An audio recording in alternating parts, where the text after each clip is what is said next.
김소빈 자매님 집으로 오셨어요. 집으로 오셨는데 상태는 뭐 비슷해요. 근데 이제 더 이상 병원에 살 게 없어서 이제 일주일에 한 번씩 정기적인 체크업만 하고 여전히 심삼수 권사님이랑 김성중 안수집사님 돌봐줘야 하고 애들이랑 이런 거죠. 그래서 일단은 계속 좀 기도해 주시길 바라고요. 추정컨대는 아마 그 1차 병원에서 수술을 좀 잘 못한 것 같아요. 그래서 큰 병원 그 일산 백병원에서 재수술을 하셨대요. 재수술을 하셨고 이러니까 자꾸만 동네 병원 안 가고 서울에 있는 큰 병원 자꾸만 가려는 이유 중에 하나가 참 이 문제를 어떻게 하면 해결할지 참 지금 의사 뭐 이거 해결이 안 되잖아요. 지금 이렇게 해결이 안 돼서 지금 10,000명이 넘게 여전히 전공의들이 아마 9월에 새로 뽑는다고 안 와요. 올 사람들은 저 시골에 있는 그 친구들이나 오지 참 이게 해결이 안 돼. 하여튼 그렇고 또 하나는 김기용 집사님 많이 아프시고 병원 차병원도 가시고 그래서 제가 지난 주일 예배 끝나고 갔더니 다행히 그래도 이렇게 화장실 자기 걸어서 다니시고 감사하게 또 죽 드시고 또 국수도 좀 드시고 근데 워낙 이게 잘 안 드시잖아요. 그러니까 영양 부족도 있지만 일단은 차병원에 또 어저께 또 뭐 흉부외과라든지 뭐 여러 가지 검사를 또 받으셨어요. 그래서 우리 김기용 집사님도 원기 회복하시고 원기를 회복하시기 위해서 좀 기도해 주시기를 바래요.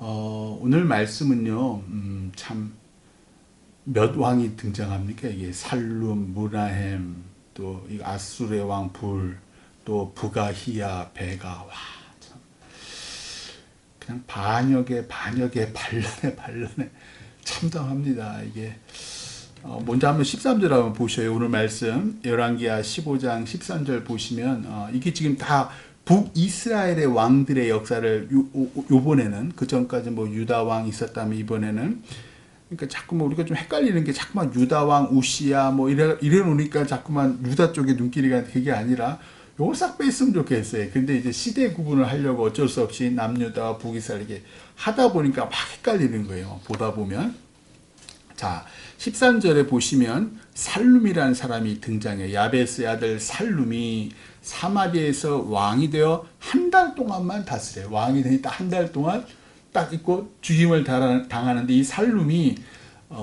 우리 예후가 왜 북이스라엘의 우상을 전부 다 타파하고 아합 가문을 완전 멸문지화했던 왕이잖아요. 기억나죠? 하나님께서 막 칭찬해서 예후야 너로부터 해서 4대까지 내가 왕위를 보장해 줄게라고 하나님께서 예후를 칭찬하셨단 말이에요. 그 예후의 증손자가 스가랴인데 이 스가랴를 죽인 사람이 오늘 말씀에 나온 살룸이에요. 살룸이 마지막 이제 예후의 4대째 증손자 스가랴를 죽이고 자기가 왕이 돼요. 참 근데 왕이 된 지 딸랑 한 달 만에 14절에 보시면 가디의 아들 무나헴이라는 사람이 딱 등장을 해서 또 죽여요. 그 살룸을 죽여요.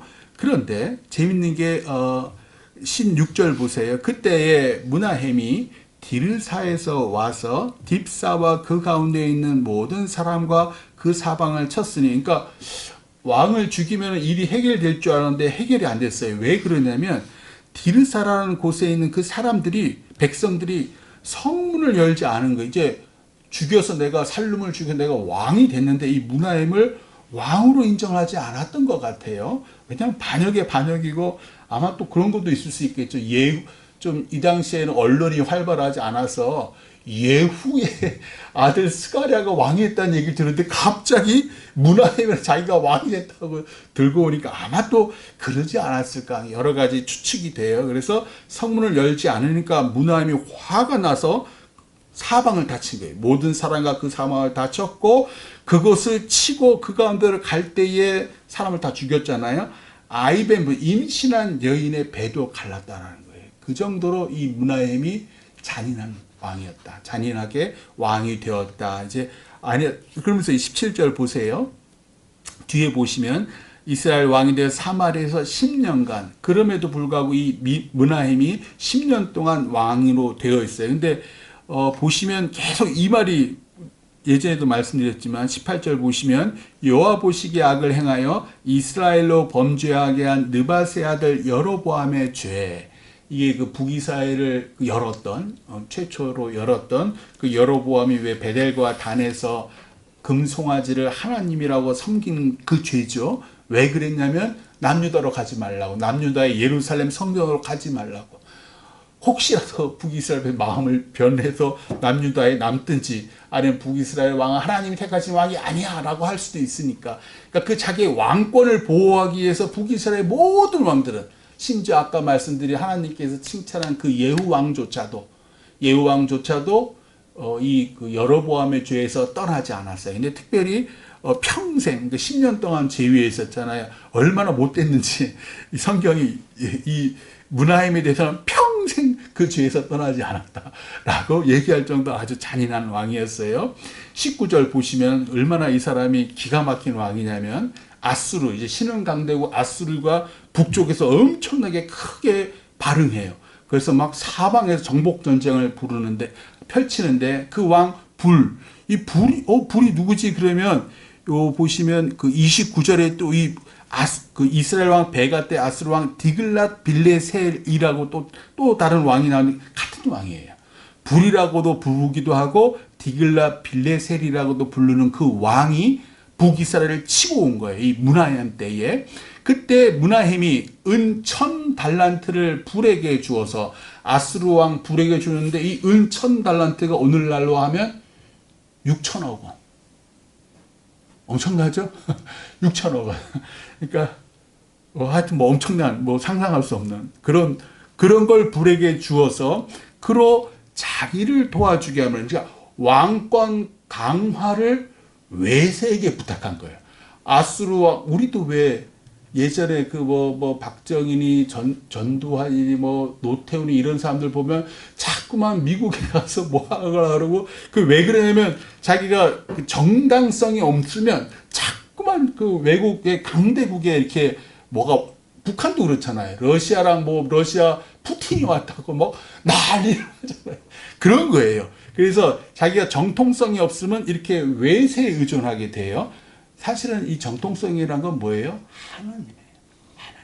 하나님이 없으니까 자꾸만 외세에 의존하게. 그래서 자기를 도와주게 함으로 나라를 자기 손에 굳게 세우고자 하여, 20절, 그 은을, 은 1000달란트, 6천억 원을 어디서 구해요?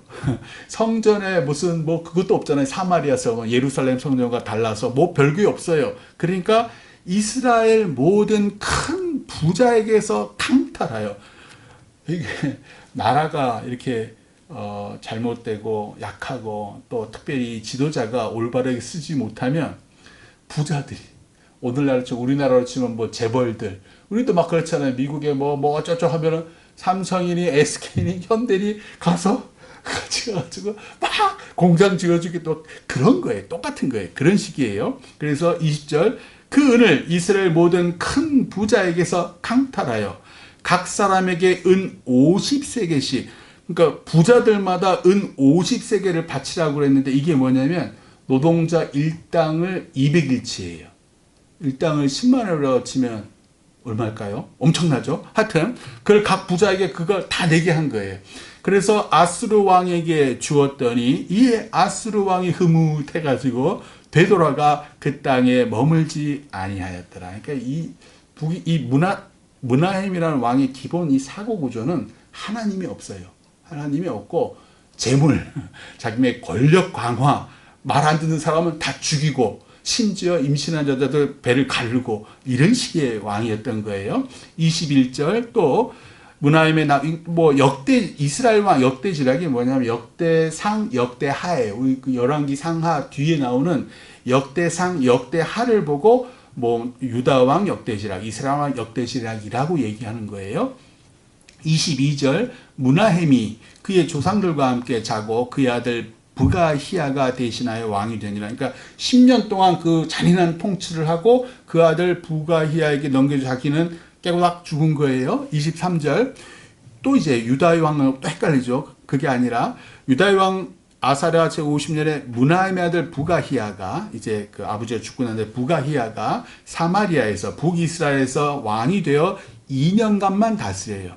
24절 또 똑같이 여로보암의 죄에서 떠나지 않았고요. 25절 그 장관, 자 부가히야가 이제 2년 동안 제의를 했는데 그 이유가 뭐냐면 밑에 있던 군사장관 르말야의 아들 베가라는 그 장군이 반역을 해요. 그래서 사마리아의 왕궁 호위소에서, 왕궁 호위소는 왕을 지키기 위해 있는 곳인데 거기가 오히려 죽음의 장소가 돼요. 그래서 왕과 아르곱과 아리엘을 죽이되 길르앗 사람 50명, 이 길르앗 사람들은요, 그때 트럼프 빵빵 저격했을 때 무슨 비밀 경호국인가 있었잖아요. 그런 식으로 이 당시에 북이스라엘에서 가장 힘 좋고 싸움 잘하는 사람들이 길르앗 출신들이에요. 그래서 그 길르앗 사람 50명이 왕을 원래는 호위를 해야 되는데 웬걸 같이 베가랑 합작해서 왕을 죽여버린 거예요. 부가히야가 믿었던 호위 무사들에게 죽임을 당한 거예요. 그래서 이 베가가 왕이 돼요. 26절 또 이제 역대 상하에 기록되어 있다라고 얘기를 해요. 갑자기 제가 지난 주일날 이거 트럼프가 왕이 될 것 같다고 했는데 갑자기 흑인 바이든 대통령이 자기 더 이상 후보로 안 나가고 그 부통령이라는 그 아시아계 또 흑인, 아버지는 자마이카, 어머니는 인도 출신인데 엄청 상류층이더라고요. 여하튼 그 여자가 그 해리스라는 여자 부통령이 아마도 아직 확정 안 됐지만 아마도 미국의 이제 민주당 후보가 될 것 같아요. 그러면 뭐 계속 뭐 여론조사 어쩌고저쩌고 막 지금 세상이 막 시끄럽잖아요. 또 북한은 또 풍선 날리고 남한은 또 대북 확성기에 막 6년 재개했다 그러고 아까 말씀드린 대로 의사들과 정부가 끊임없이 지금 분장을 너무 오랫동안에 지금 6개월까지 안 됐나요? 고생하는 거는 환자들과 전공의들이 뭐 의사들 다 고생하죠. 또 갑자기 또 어제인가요? 오늘인가? 한동훈 국민의힘 당대표가 뭐 다 예상은 했지만 윤석열 대통령이 그렇게 싫어한다는데도 참 국민의힘 당원들이 또 압도적으로 한동훈을 당대표로 뽑았어요. 지금 또 언론을 뭐 MBC 말 안 듣는다고 지금 정부에서는 뭐 희한한 그 누구지 이진숙인가를 걸 방통위원장에서 뭐 어쩌고 이거 한참 또 공방이 막 시작이 되고 있고 이 와중에 우리 금토교회는 비슷한 건축비를 하고 건축을 해야 돼서 지난 토요일 또 지지난 토요일간에 또 교회를 해서 오늘 예배 후에 건축위원회도 열려요. 설계사 또 시공사 감리사도 선정해야 되고 또 이 와중에 내 새끼들 우리 자녀들 요것들은 어떻게 사나. 제가 지난 수요일인가 예배 끝나고 가는데 라디오에서 이제 들리는 게 뭐라 그러냐면 미국의 역사상 경제가 가장 부흥할 때 그때 항우울제 처방이 가장 높대요. 그러니까 나라가 잘 살면 잘 살수록 우울증에 걸리는 사람들이 훨씬 많다는 거예요. 이거는 어느 나라도 같아요. 이게 아직 원인은 모르겠대요. 원인은 모르지만 대표적인 원인은 그렇죠. 왜냐하면 나라가 어려울 때는 먹고 사는 문제에 목표가 있다는 거예요. 우울하고 뭐가 그걸 생각할 겨를이 없어. 근데 나라가 잘 살면 딴 생각을 한다는 거예요. 그러니까 목표가 없어지는 거예요.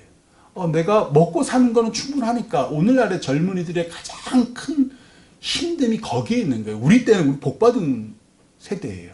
우리는 젊은 날 그저 먹고 사는 거, 내 새끼 뭐 부자 되는 거 이게 목표였잖아요. 교회 와서 맨날 그런 거 기도했잖아요.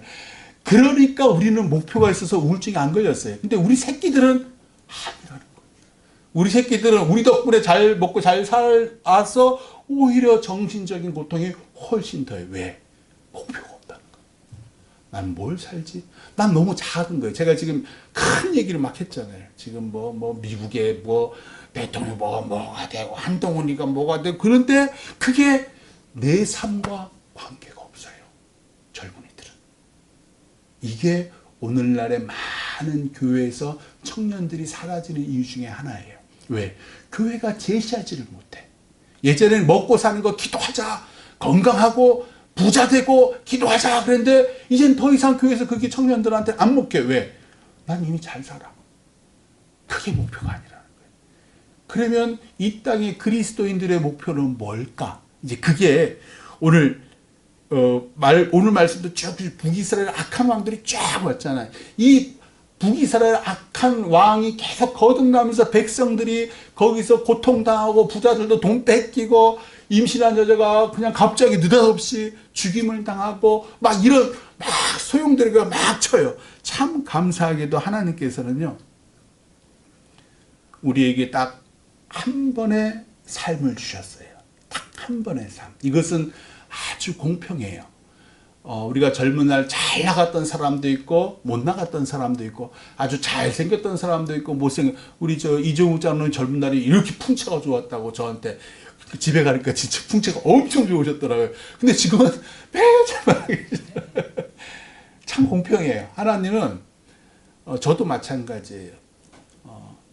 젊었을 때는 참 외모가 중요시 여겨지고 또 뭐 학벌이라든지 또는 가문이라든지 자기의 능력이라든지 이런 것이 참 중요시 여겨졌고 그래서 잘 나갔지요. 근데 제 친구들 이제 거의 다 은퇴했어요. 잘났든 못났든 다 은퇴하고 하나같이요 못생겨졌어요. 흰머리 막 나고 저보다 더 나이 들면 더 심하죠. 흰머리 엄청 나고 염색하고요. 쭈글쭈글해지고 배 불룩불룩 다 나오고요. 그리고 마지막 하나 죽어요. 그 누구도 피할 수 없어요. 그래서 나에게 남겨진 이 삶, 그러니까 하나님께서는 다 모든 사람을 결국은 공평케 하시고 마지막에는 하나님 품으로 다 들어오게 하시거든요. 야, 이 엄청나게 격변하는 이 국제 관계와 또 우리나라와 또 내 새끼들과 우리 교회 건축과 기타 등등의 삶에 있어서 도대체 하나님께서는 나에게 뭘 원하시는가? 수많은 사람들은 여전히 여로보암의 죄에서 떠나지 않아요. 평생 자기가 살 것처럼 계속 그 돈을 위해서, 그 권세를 위해서, 그 트럼프 보세요. 나이가 이제 80 다 돼가는데도 여전히 대통령, 바이든도 억지로 그냥 물려준 거 아니에요. 억지로 지금 출마. 모든 사람은요, 육신을 가지고 있는 사람들은 자기 죽을 걸 모르면요, 평생 그 여로보암의 죄, 나의 왕권 강화, 나의 물질, 나의 건강이 영원할 줄 착각해요. 그게 오늘 말씀이 계속 떠나지 않는 거예요. 북이스라엘 왕들이 착각한 거는 나의 본향이 하나님이라는 걸 모른다는 거예요. 이 땅인 줄 아는 거예요. 그러니까 이 땅에서 자기 죽을 줄 모르고 계속 긁어 모으지만 누구는 한 달 만에 죽고 누구는 2년 만에 죽고 누구는 기껏해서 10년 만에 누구는 예후가 하나님께 칭찬했음에도 불구하고 그 영화가 4대에서 딱 끊어지는 거예요. 격변하는 역사 속에서 하나님은 작은 나에게 뭘 원하시는가? 하나님의 뜻을 묻고 지금 나에게 원하는 것을 실행하며 사는 삶, 그걸 하나님이 원하세요. 왜냐면요, 보세요. 아브라함이 대단한 사람 아니었어요. 창세기 보세요. 아브라함 한 거 하나도 없어요. 그죠? 먹고 살려고 이리 갔다 절로 갔다가 땅 얻은 거 없어요. 새끼 나왔어요. 새끼. 이삭 뭐 대단해요? 쌍둥이 나왔어요.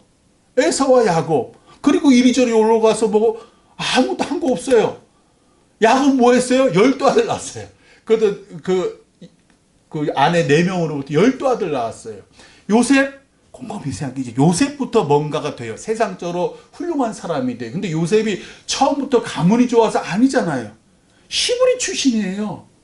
애굽 출신도 아니에요. 근데 요셉이 뭘 했는가 곰곰이 보세요. 처음엔 지잘난 척 했다가 결국 노예로 팔려가면서부터 얘가 뭘 깨닫잖아요. 아, 조그만 가정에서, 보디발의 가정에서 내가 노예로서 또 이후의 가정 총무로 그 작은 삶에 하나님과 함께 있어요. 하나님 뜻이 무엇일까? 억울하게 감옥 가서도 하나님 뜻이 여기서 무엇일까? 작은 삶에 하나님께 충성되고 하나님 뜻을 물었던 그 한 사람을 통해서 하나님께서 세상을 변화시키고 역사를 변화시키더라. 그뿐입니까? 모세도 그랬잖아요. 모세도 80살에 목자였잖아요. 미디안 광야의 목자였고 뿐입니까? 다윗도 말제 아들 아버지 이새가 뭐라 했어요? 하카탄 저거 별 볼 일 없는 놈이라서 사무엘 선지자가 왔을 때 저놈은 그냥 양치기 내비둬요. 근데 그 양치는 거에 최선을 다했다는 거예요. 참 신기하죠? 그런 사람을 하나님께서 뽑아 쓰시더라고요. 예후도 그러세요. 예후도 별 볼 일 없던 사람이에요. 세상은 어둡고 악해도 하나님이 작은 나와 함께 하시면, 하나님 뜻을 내 작은 일에 준행하면 하나님의 은혜가 내게 임하고 세상도 역사도 하나님 뜻으로 움직이더라. 우리 청년들이요, 내 작은 삶 어디에 있든지 간에 거기에 있는 하나님의 뜻에 순종하시라. 그리하면 하나님께서 당신들의 목표가 되시고 당신의 삶의 지표가 되셔서 우울증도 이겨내게 하시고 소망이 있는 삶, 꾸님이 있는 삶으로 인도하실 것이다. 악한 시대를 하나님 은혜로 버티시는 우리 되시기를 주님의 이름으로 축원합니다. 기도하겠습니다.